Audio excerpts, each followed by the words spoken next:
Okay, I'd like to call to order our meeting of Wednesday, February 10th, and I'd like to ask our clerk, Christian Sampson, to call the roll, please. Councilman Tress.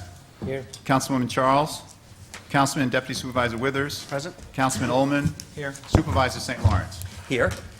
I'd like to now ask Chief Wydell's daughters to come up and stand here as we bring in the honor guard.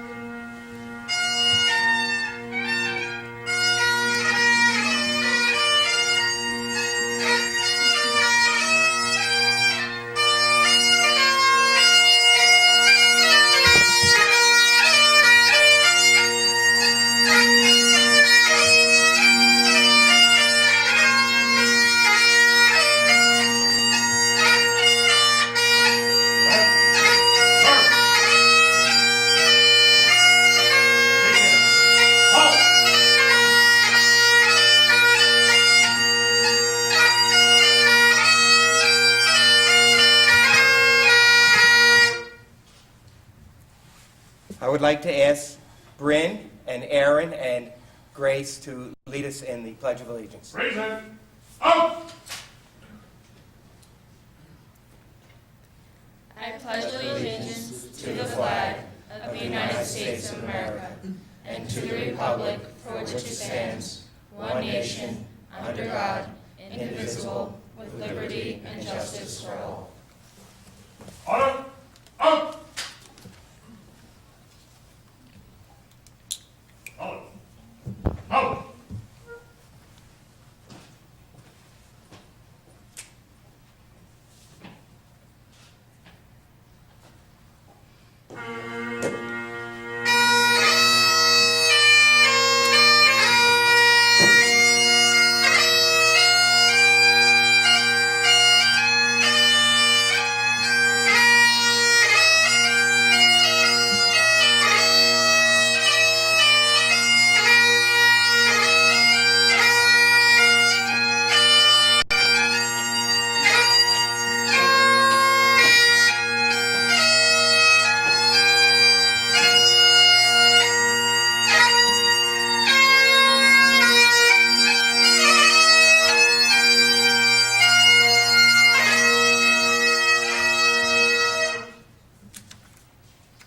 Okay, be seated.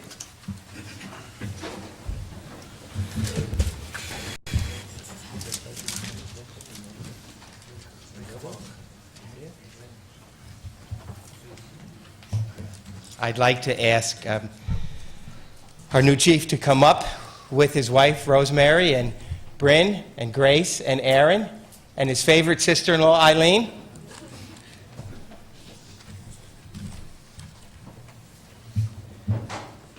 And as we're getting ready to do the swearing in and the pinning, I would like to recognize some people that are here. We have our undersheriff, Bobby Vancouver, here. We have Chief Kevin Nolte from Orangetown. Chief Charles Miller from Haverstraw. Chief Mike O'Shea from Piermont. And the new president of the Rockland County Chiefs Association, our own chief of Spring Valley, Paul Modica. I'd also like to recognize, I see two mayors here. We have Mayor Rosario, Sam Presti from Chestnut Ridge. And we have Mayor Izzy Spitzer from New Square. And representing Suffern, we have Sergeant Smith here. There's Sergeant Deirdre Smith. And our own, although he's now retired, he'll never be retired in my book, and that's from Spring Valley, and that's Officer Brooks. Who's taking over the duties of the new Citizens Academy at the Fire Training Center, which is fantastic, at the Police Academy. And we also have with us the chief of the Rockland Paramedics, Mike Murphy, as well.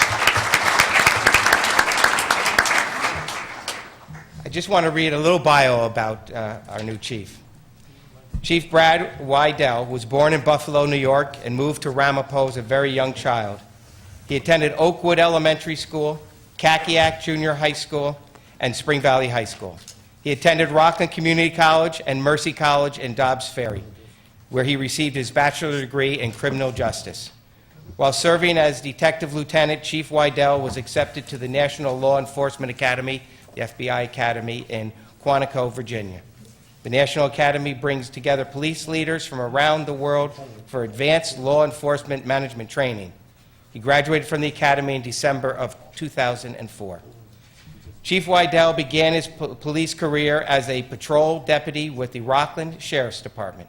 He was then appointed to the Town of Ramapo Police Department as a police officer. Chief Wydell has worked his way up through the ranks, holding the positions of sergeant, lieutenant, detective lieutenant, and captain. He's currently in his 36th year of service as a law enforcement professional. Our new police chief has been a long-time Town of Ramapo resident and is very familiar with all the communities served by the police department. He's here tonight with his wife, Rosemary, and his 3 children, Aaron, Bryn, and Grace, and also his favorite sister-in-law, Eileen. I wanted to bring Chris Sampson over as we're going to do a swearing in. And as we do that, or get ready to do that, I just wanted to say a few things too. I've watched Brad Wydell's career all these years, and watched him come up through those ranks. And I've seen you perform in so many aspects of this department. I watched you, excuse me, please. I watched you perform when you were doing the accreditation of this department. I watched as you then took that knowledge of accrediting this wonderful police department, but then worked with other police departments as an assessor and helping them in accreditation. I can remember the letters I received from the Suffolk County Police thanking you for the work that you did in helping Suffolk County become an accredited police department here in New York State. And you did that on your own time. And that's what you're about. You're about working with communities, bringing communities together, training, and having education. I can remember when you were detective lieutenant on that fateful day on April 24th, 2006, when Mara Downs was kidnapped. Coming out of her, so I think it was 2004 actually, was it 2006? April 24th, 2006, on Trinity Avenue in the Hillcrest region, where she was getting off of her school bus, where she attended Sacred Heart School, my alma mater, and was kidnapped on that short 50 feet from that bus to her house. She was bound, gagged, and thrown into the trunk of a car. Thank goodness one of the neighbors across the street had attended our Citizens Academy and knew that she should run out and try to get that license plate number. That started a whole train of events. From that person even having a Citizen Academy here, knowing what to do, she got the license plate number as the car sped away. When Detective Lieutenant Wydell came to the scene, and we went in together to meet with Mara Downs' mother, and we promised her that we would find her. I think I made that promise. I remember exactly what you said to me when we were walking out, that you would back up that promise. And we put out an Amber Alert. The help of the Spring Valley Police Department, and with the help of good citizens who saw this Amber Alert, they saw the car parked behind a building in Spring Valley. This was a very hot day in April, and we rescued her, still bound and gagged. She probably would not have made it much longer in that vehicle had it not been for the Amber Alert. But it wasn't easy to even get that Amber Alert out.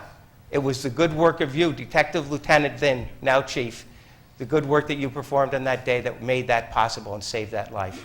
But you took that one step further, because that's what you were about. You were about a dedicated professional police officer.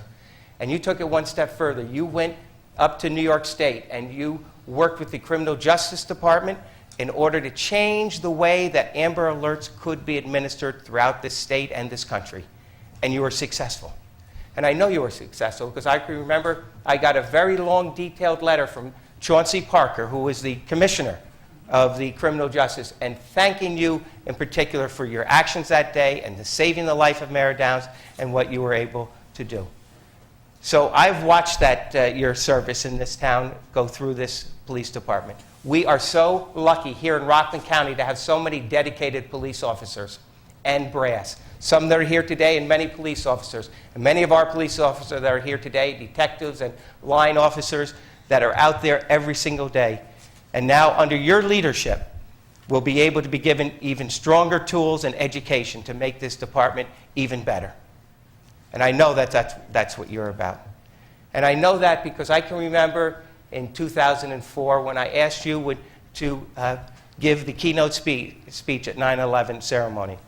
It's right outside here along 59, the very hour of the attack that took place 3 years earlier. And I remember in that speech one of the things that you said that was incumbent upon all of us as we watched those wall of heroes, now 3 years after the attack on 9/11, of the young men who were dying overseas fighting for us, and how important it was that we take and your words were, take our leadership positions seriously and use them to protect our communities. That's what you do every day. You've been doing it every day for 36 years. And as a matter of fact, you and Captain Coakley, and I said this, 75 years of service to this community, and that still continues. And under your leadership, this wonderful sea of officers that we have here in our department will be well served. And believe me, we are very well served. So at this time, I'd like to ask Christian Sampson, our town clerk, to administer to you the oath of office as chief of the Ramapo Town Police Department. Please raise your right hand and repeat after me. I, Brad Wydell, I, Brad Wydell, do solemnly swear do solemnly swear that I will support the Constitution of the United States that I will support the Constitution of the United States and the Constitution of the State of New York, and the Constitution of the State of New York, and that I will faithfully support and that I will faithfully support the rules and regulations of the Town of Ramapo Police Department, the rules and regulations of the Town of Ramapo Police and Department, that I will faithfully discharge my duties as and that I will faithfully discharge my duties as Police Chief Police Chief for the Town of Ramapo, for the Town of Ramapo, according to the best of my ability, according to the best of my ability, so help me so God. help me God. Congratulations, Thank Chief. you very much.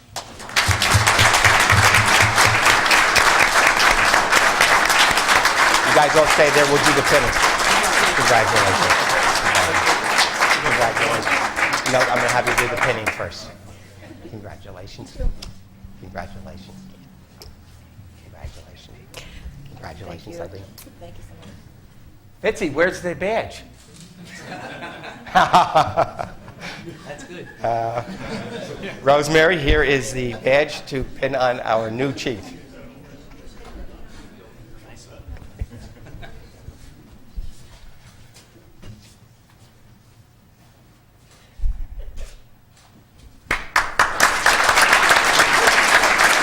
Ladies, you can come and sit down. The chief, you can come over and say a few words. And Fitzy, you have something here? Yes, I do. On behalf of Town Ramapo and Town Ramapo Police Department, congratulations to you girls as well. I'm standing here because I have to.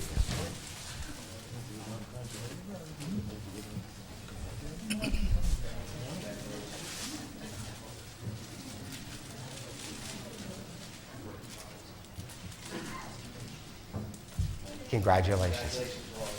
Congratulations. Chief, it's all yours. Thank you very much. Thank you, everyone, for coming. I'm overwhelmed by the outpouring of support that I've had in just a few short days as the chief of the police department.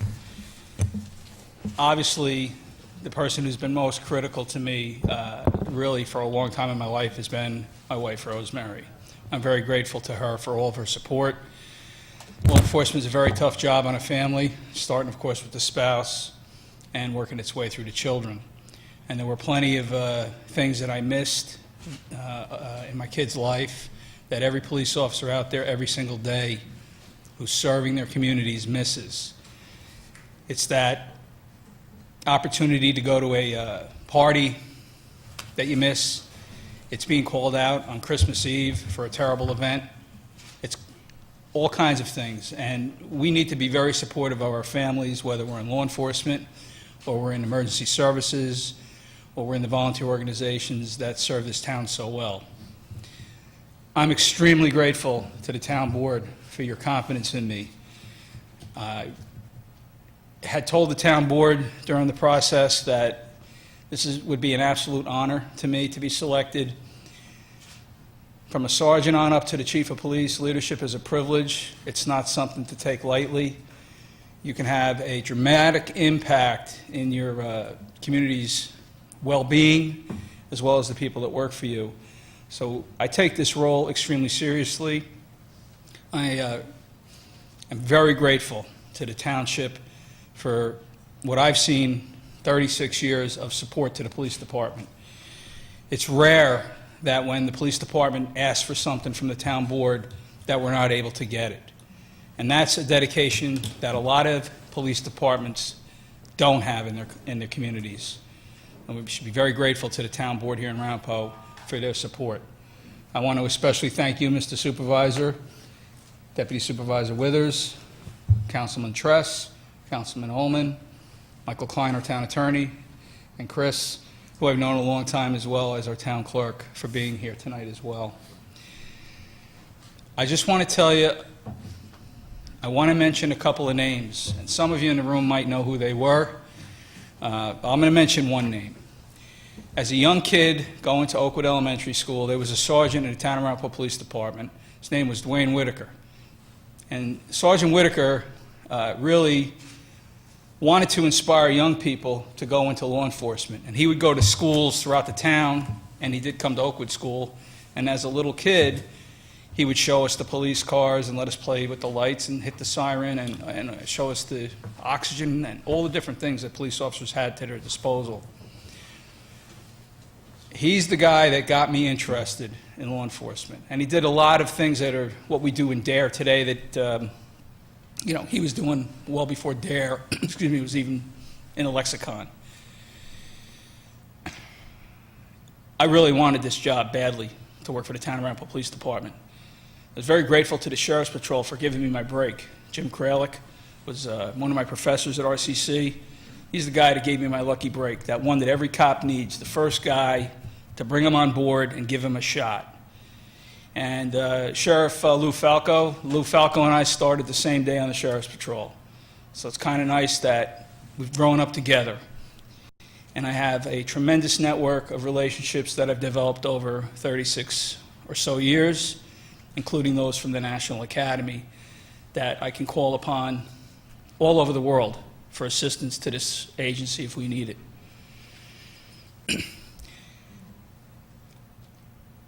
I can't believe that I'm standing here as the chief of this police department thinking what I thought as a young kid, that I wanted to be a police officer, that when I got on the department, I had a desire to advance.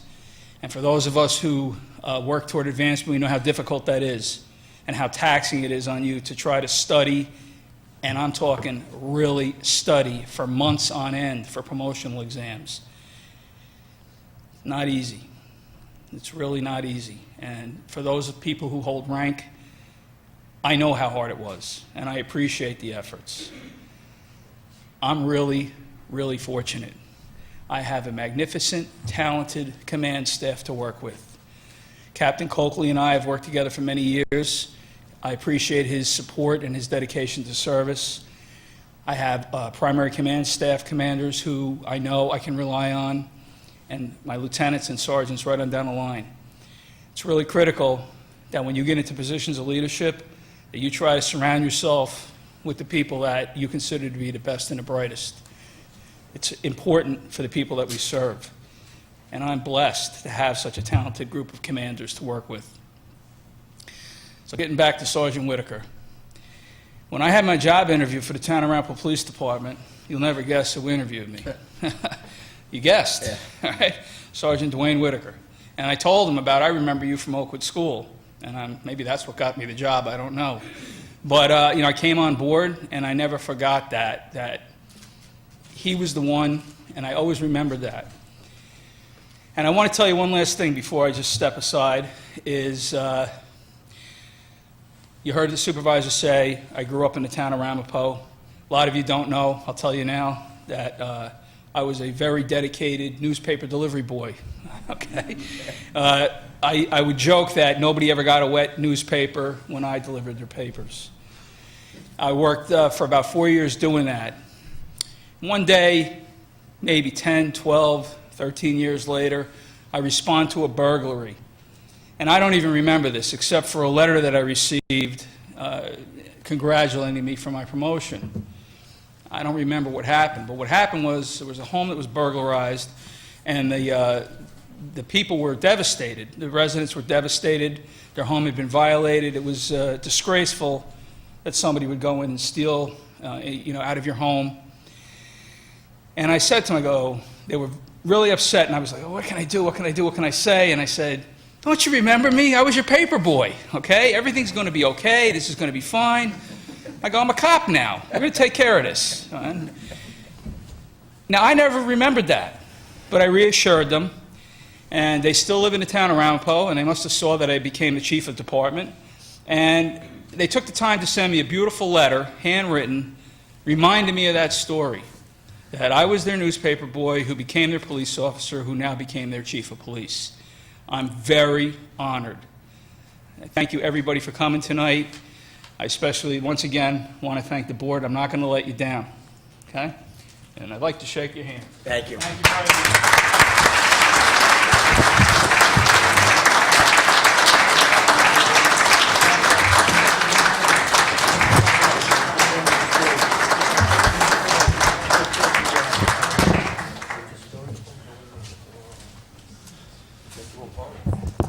Now, we have a choice for the people that are here that came for this wonderful swearing in.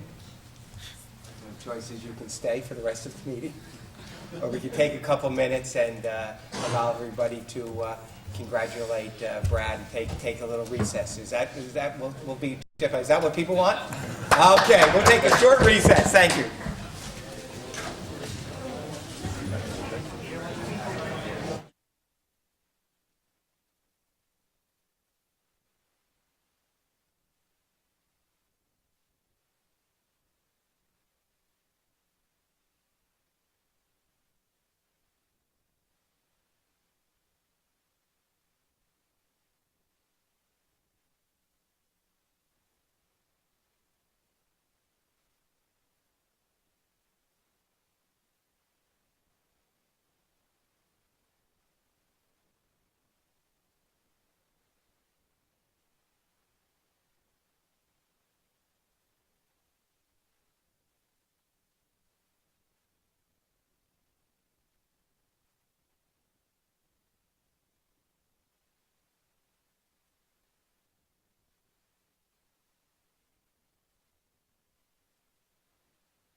Plumley, have we made you wait long enough? We can do it next week. What we'll do is when we come back out of our recess, we'll do that right away, all right?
Okay, we're out of our recess, and again, on behalf of the entire town board that voted unanimously for Captain Wydell to become the chief, we want to wish him the very best in the entire department. Right now, we have another personnel item, and I'd like to call up our Director of Personnel, Linda Condon. Thank you. Linda? Item 2A is a resolution to reclassify a position of a custodial worker in the Parks and Recreation Department to Assistant Maintenance Mechanic. Withers? Moved by Deputy Supervisor Withers, seconded by Mr. Tress. All those in favor say aye. Aye. Opposed, carries unanimously. Item 2B is a resolution to appoint Barry Plumley, Assistant Maintenance Mechanic. Withers? Moved by Deputy Supervisor Withers, seconded by Mr. Ullman. All those in favor say aye. Aye. Opposed, carries unanimously. Congratulations. Come on up. Barry started working for the town in June of 2010, so coming up on his 6th year, and want to congratulate you on your promotion. Barry also served his country well in the United States Marines, and we thank you for your service. Thank you. Thank you. Thank you. Congratulations.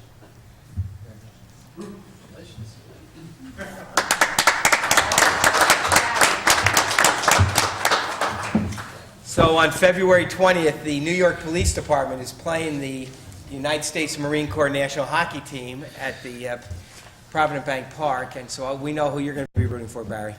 As a matter of fact, he's going to be working the ice differently in front of the bench for the Newark Police Department. It's going to be soggy there, Pat. Congratulations, Barry. Okay, the next item on the agenda is our town attorney, Michael Klein. Thank you, Mr. Supervisor, members of the board. The first two resolutions involve the approval of agreements. The first of these is a pilot agreement for the property at 775 North Main Street. This is for Joanio. Withers? Moved by Deputy Supervisor Withers, seconded by Councilman Ullman. All those in favor say aye. Aye. Opposed, carries unanimously. For a number of years, we have used the services of the Hightor Animal Care Center. This is for pound and shelter services. The next resolution will continue that for an additional 1 year. Withers?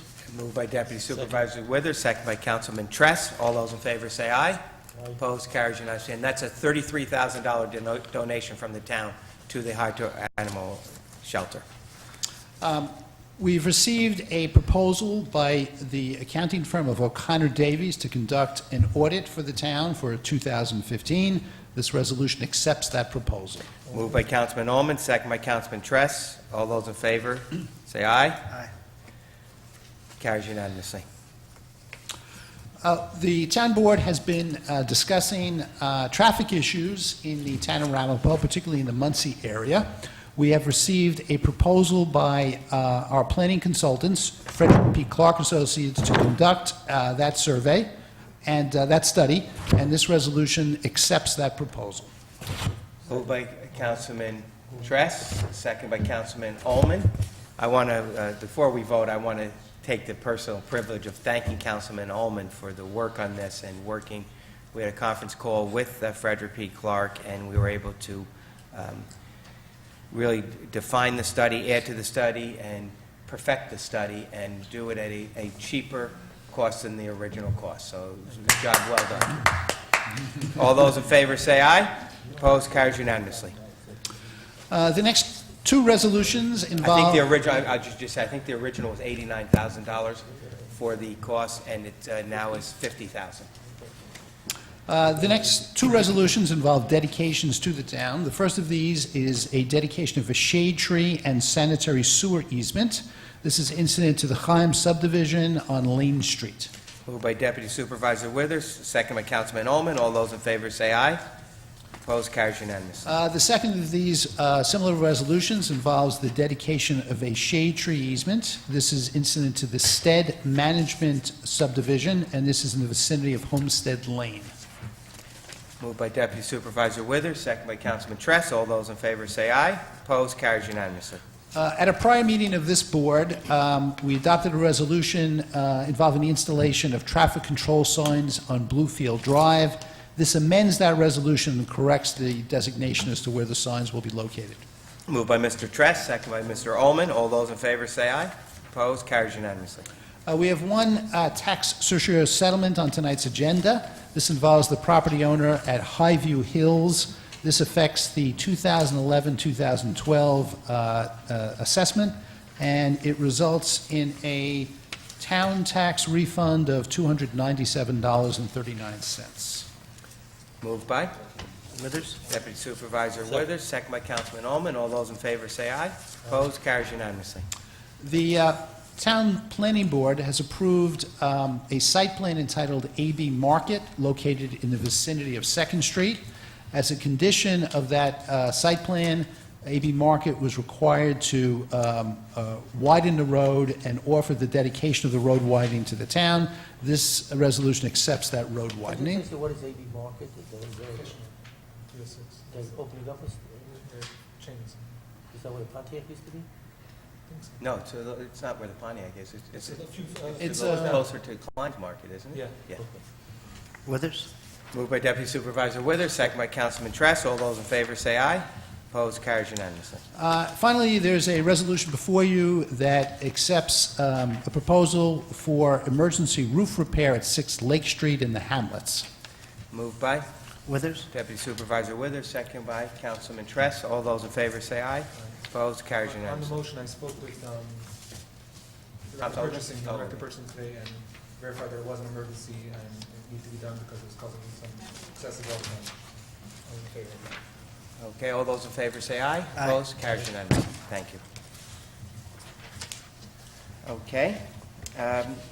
We have a police matters, an amendment to resolution number 2016-97, authorization for an additional police officer to attend the AIT class on February 22nd through 26th. Moved by Councilman Ullman, second by Councilman Tress. All those in favor say aye. Opposed, carries unanimously. Mr. Supervisor, there's a glitch in the system for the computer Oh, we had the system. purchasing, I'm sorry. Correct. Director of Purchasing, Margaret. And it really should, it seems to be under Parks. There's only really one item under Parks, and there's one that's missing from the printout for some reason. The first one for Parks, as was discussed at the workshop, was the authorization to send the tennis pro to the tennis symposium at Hilton Head, as you do each year, and it's one pro this year. Moved by Councilman Ullman, second by Councilman Tress. All those in favor say aye. Opposed, carries unanimously. The next item is the acceptance of the proposal for the purchase of new equipment for the Joseph T. St. Lawrence Center. Moved by Councilman Ullman, second by Councilman Tress. All those in favor say aye. Opposed, carries unanimously. The next item is the acceptance of the HVAC maintenance for the St. Lawrence Center and the Dome for Air Cool for 2016. Withers? Moved by Deputy Supervisor Withers, second by Councilman Ullman. All those in favor say aye. Opposed, carries The unanimously. next item is to authorize the payment to Trayron Electric to Lombardo Plumbing, and to Tim Teal for their services provided for the Rampo Ice Hockey Rink, not to exceed the amount of $210,000.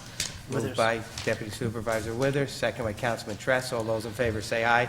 Opposed? It's 3-1. Thank you. The next item on the agenda is the highway, installation of a traffic control signs on Witzel Court. Withers? Moved by Deputy Supervisor Withers, second by Councilman Tress. All those in favor say aye. Opposed? Carries unanimously. Mr. Supervisor, there are two new business items. One was actually discussed at workshop, the other was not. The first of these before you is to authorize an injunction action against Beth Medrash Or Chaim at 22 Forshey Road. This property is based on inspections by Mr. Malia's office, is believed to be used in violation of the, without a site plan, without approval of a site development plan. It's being used as a place of assembly, and it's Mr. Malley's opinion that this poses a health and safety threat, and he's asking this board to authorize my office to commence an injunction action. I believe there is already a Justice Court action pending. Okay. Withers? Moved by Deputy Supervisor Withers. Questions for the... And Mr. Want me to Malley, move it? I'll move it. I mean, it's moved, I'll second it. And question? I got a bunch of questions. 22 Forshey Road, I'm pretty familiar, I pass by there a few times a day. There is a legal temple there, correct? Yeah, there's actually, this is one of 3 properties that the congregation owns. They own 18, 20, and now 22. 18 and 20 are actually legally operating, and if you ever pass by, you'll see they have a parking area, and they're doing everything quite right in those 2 properties. This third property, that's a single-family, supposed to be a single-family home, which they converted into an assembly space, which is why they're in court now about this. And we pass by periodically to check on it, and we thought that they had approximately 40 or so people in it. The day of court, and we brought it up in the court section also. Are there sprinklers there? There are no sprinklers. Fire alarms? There are no fire alarms. Okay, so then, zoning issues are handled usually by the Justice Court, but if there's a safety issue and a fire That's issue... right, sir. I wouldn't bring it here before you if it wasn't a safety issue. And have you yourself been there, or one of your... I've been there myself. I haven't seen anybody in it myself. I'm not trying to cross-examine you, I'm just trying to... It's okay. My staff is there, and I trust that the words that they What's say. been the response of the owner of this third building? We actually speak to an agent, we don't speak to the owner. And the agent was surprised that they had actually entered the building and used it at all this last time. They had been vacant for quite a while. And like I said, we periodically visit the place, and it actually had been empty or vacant for what we could tell for quite a long time. The agent told us that it was a one-time, they allowed these people one time, they just happened to pick the wrong day, because my staff showed up that day. All it takes is one fire. That's exactly right, which is why I'm here today. Are they making any attempt to bring it Yes, up they actually- to bring it up to code? Yeah, I'm sorry, I was anticipating your question. Yeah, they actually are, they're in our, they've got some many CRC meetings. They're in front of our planning board to legalize those 3 pieces. And we're working very closely with them. They just haven't completed their application. They're not exactly sure how they're going to proceed with their future plans on the site. So they're not supposed to use that building, and they obviously have used the building. And we're concerned. And Michael, what happens if we vote and we go to court and we shut them down, so to speak? But they're going to allege that they're not using it, what's to stop them from using it again?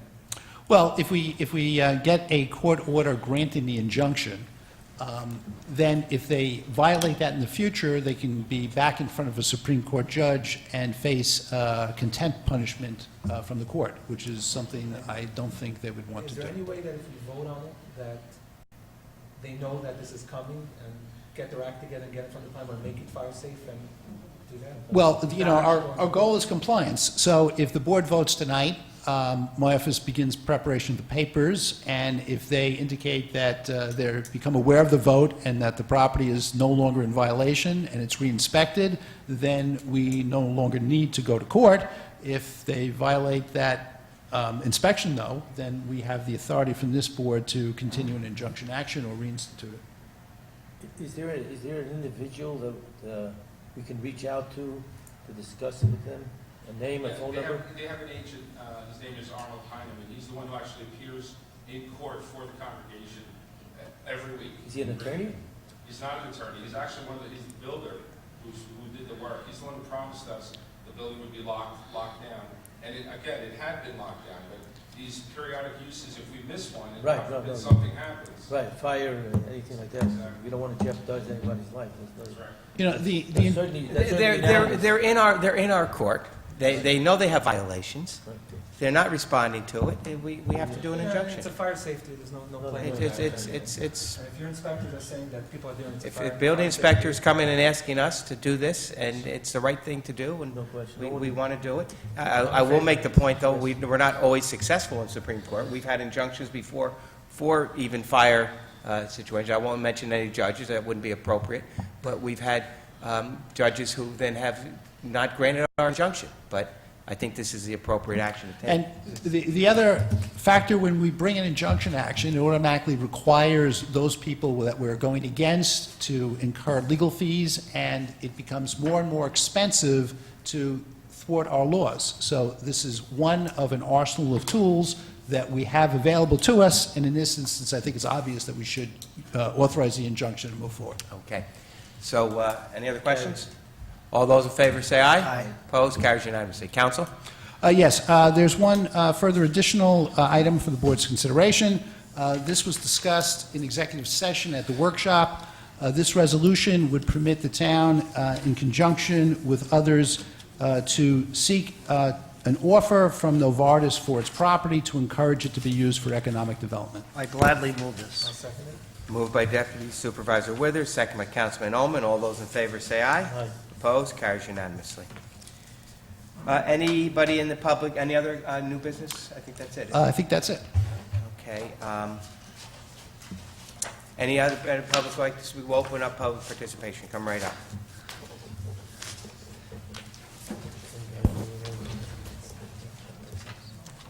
Hey, guys.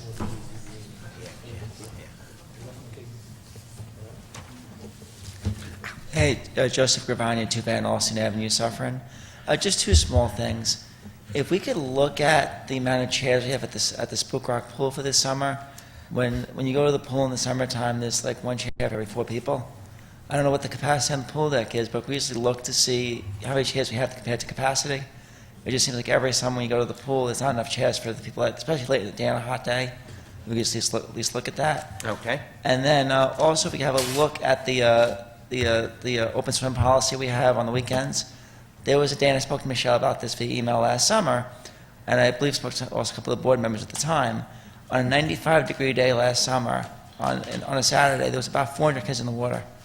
And they called for the open swim, which proceeded to have a couple hundred kids get out of the pool and run in a dead sprint to the sprinkler area. And honestly, I told my daughter not to get out of the water because it was dangerous. We're very lucky as a town that no one got hurt that day, because the capacity. I don't know what the capacity in the sprinkler area is, but it was well over capacity, and I felt bad for the lifeguards. And this was also so 4 senior citizens could swim. I mean, with all due respect, if they want to swim for 4 seniors, run a country club. Yeah, because I could see during the week maybe when there's not that many people here, but there's got to be some kind of common sense when we look at this stuff. That when it's on really hot days, especially on the weekends when families come to the pool with their kids, there's got to be some. Maybe we put the policy in, but we don't do it on the weekends. Because I say if someone gets hurt, it's going to be dangerous for the town. We get sued. Maybe when we do the open swim, that's when the kids get out, and then seniors can go in Correct, and swim yeah. for a period of 20 Yeah, minutes. 15 minutes or whatever. Maybe we should ask the kids when they get out to go over and weed the lawn there, instead of running over to the... Honestly, give them some tools, and they can weed the lawn for us and keep them busy. I wish, Chris, if I would have got it on tape and showed it to the town board, you guys would have mortified. It was ridiculous. It was brutal. I mean, I felt bad for the kids because they have to cool off somewhere, and they're going to cool off if not in the pool. I mean, as I can see a policy during the week, maybe when no one's around because people are working, but not on the weekend. Okay. Thanks. We'll pass that along to Michelle. Thanks. Give me your address again. 2 Van Alstyne, Suffering. As I spoke to Michelle last year by email, and Okay. the policy's been around here for a long time, but I just think it has to be looked at, because if someone falls, you're going to get sued. Okay, we'll definitely take a Thanks. look at it. Thank you, Joseph. Anyone else like to speak? Come right up.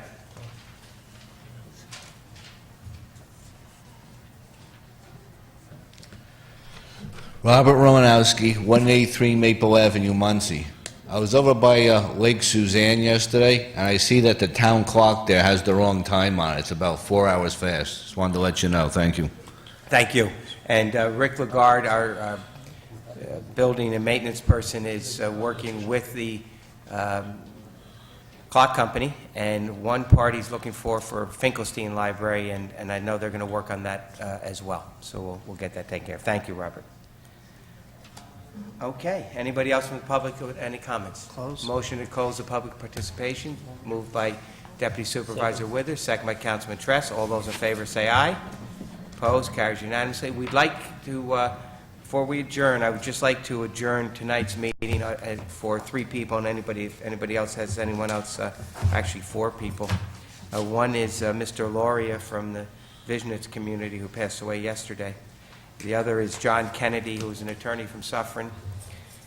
The other is our Right Reverend Robert Ford, and also Leo Joseph Vylord. Both Robert Ford and Leo Vylord were both 98 years old. They had long lives and very productive lives in the Suffern area.